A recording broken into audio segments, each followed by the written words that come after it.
नमस्कार, आप देख रहे हैं जी राजस्थान का स्पेशल एपिसोड किस्सा सियासी और आपके साथ मैं हूं हिंगलाज दान। किस्सा सियासी में आज बात एक ऐसे नौजवान की जो 1971 के युद्ध में पूर्वी मोर्चे पर तैनात था, जिसका काम था पाकिस्तानी सेना पर बमबारी करना।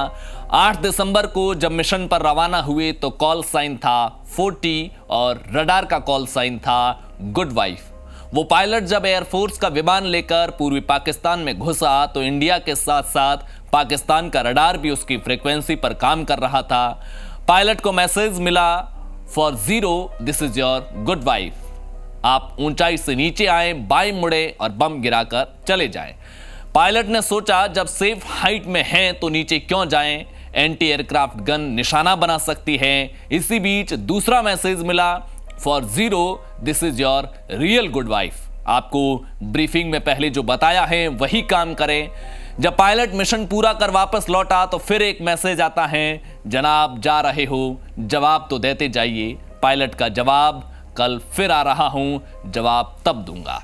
इस पायलट को अपने जाल में फंसाने की पाकिस्तान की कोशिश फेल हो गई। इस पायलट का नाम था राजेश पायलट उर्फ राजेश्वर प्रसाद बिधूड़ी। तो आज बात किस्सा सियासी में राजेश पायलट की।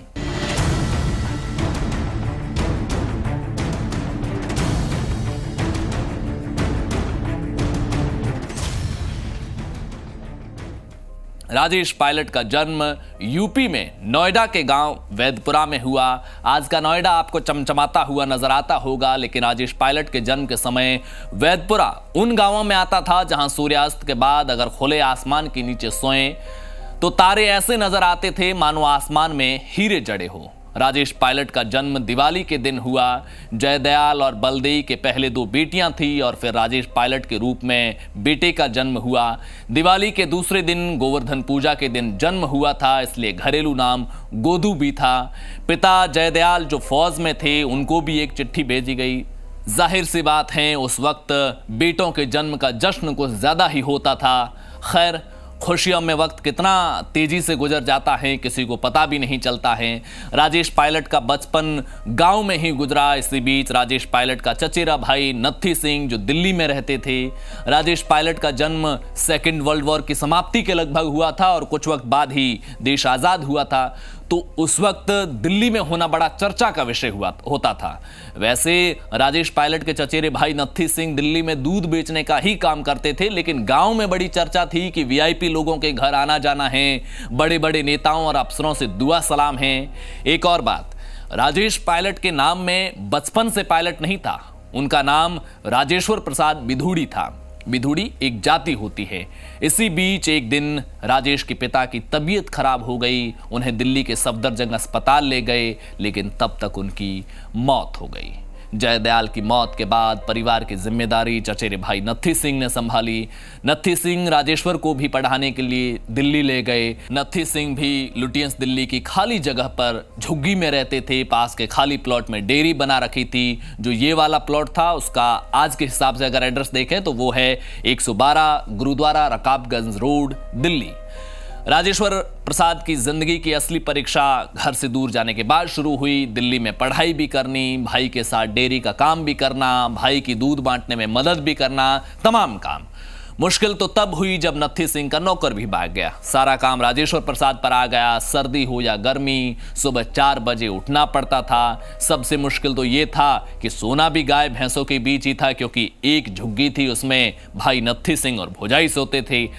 उठते ही भैंसों को चारा डालना, गोबर हटाना, भैंसों को दूहना और फिर तमाम दूसरे काम। नत्थी सिंह ने राजेश्वर का दिल्ली में बेयर्ड रोड पर एक स्कूल में एडमिशन करवाया, लेकिन गरीबी की वजह से स्कूल में भी कई बार जलालत झेलनी पड़ी। एक रोचक किस्सा सुनाता हूं। एक दिन राजेश्वर स्कूल पहुंचे तो पता चला कि स्कूल में दौड़ होने वाली है और दौड़ जीतने वाले को गणतंत्र दिवस की परेड में सिलेक्शन होना था।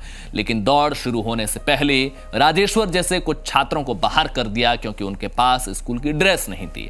लेकिन राजेश्वर दौड़ना चाहता था। गरीबी झेल रहे बच्चे में इस बात का जुनून था कि शायद परेड में सिलेक्शन हो जाए तो कुछ इनाम भी मिल सकता है, कुछ फायदा हो जाएगा।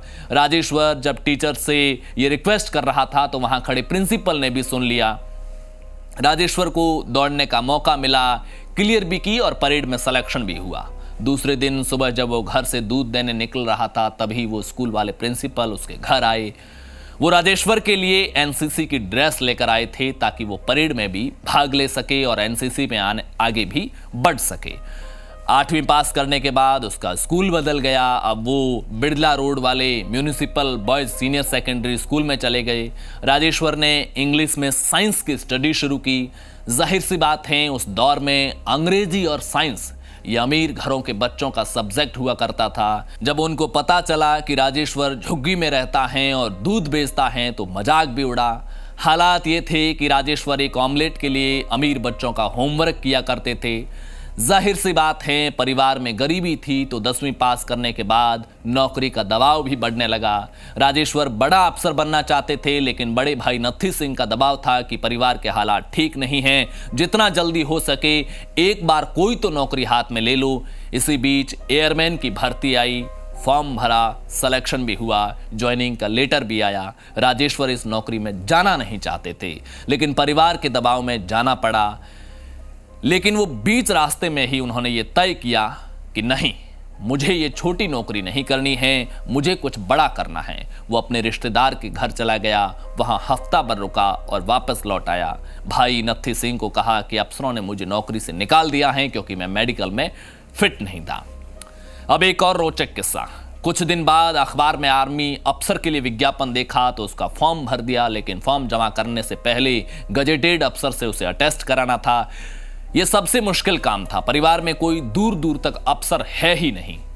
फिर जहां कोठियों में दूध पहुंचाने जाता था वहां भी पता किया लेकिन रास्ता नहीं निकला। आखिर एक आइडिया आया कि क्यों न मैं राष्ट्रपति भवन के बाहर खड़ा हो जाऊं, कोई तो अफसर मिल ही जाएगा।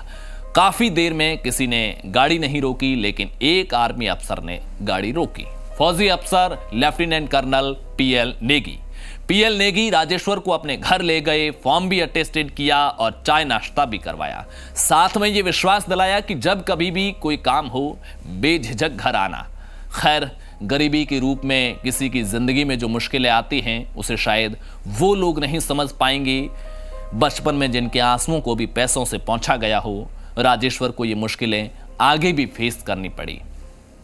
एसएसबी का इलाहाबाद के लिए बुलावा आया तो हर कैंडिडेट को मच्छरदानी, पीटी के जूते और कुछ जरूरी सामान के साथ जाना जरूरी था। लेकिन जिसे किराए के लाले पड़ रहे हो, भला वो ये सब जरूरतें कैसे पूरी करता।